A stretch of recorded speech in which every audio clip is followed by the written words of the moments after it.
Everyone, আমি তমালিকা রয় বলছি। আশা করি আপনারা সবাই ভালো আছেন, আমিও ভালো আছি।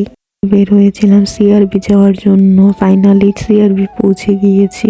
তো আজকে বিভিন্ন স্কুল থেকে কোনো প্রতিযোগিতা হয়েছিল এখানে, অনেক মানুষ ছিল। তাছাড়া আজকের দিনটা ছিল শুক্রবার, সেজন্য অনেক বেশি মানুষ ছিল।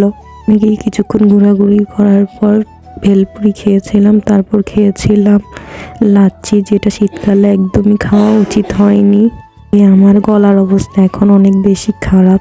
মুড়ি, পপকর্ন এগুলোও খেয়েছিলাম। তারপর অনেকক্ষণ ঘোরাঘুরি করার পর আজকে সিআরবিতে প্রচুর মানুষ থাকার কারণে আর আমরা যেতে যেতে অনেক সন্ধ্যা হয়ে গিয়েছে, সেজন্য তেমন কোনো ছবি তুলতে পারি নাই।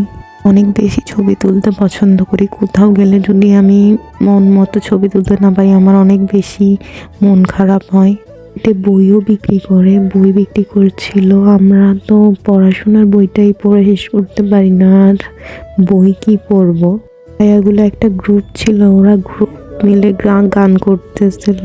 বিশেষ করে বাসায় চলে আসছে। আজকের ভিডিওটা এই পর্যন্ত। ভালো লাগলে ভিডিওটি লাইক, কমেন্ট, শেয়ার, সাবস্ক্রাইব করবেন। ফেসবুক থেকে দেখে থাকলে ফলো দিবেন, ইউটিউব থেকে দেখে থাকলে সাবস্ক্রাইব করবেন। Thanks for watching this video.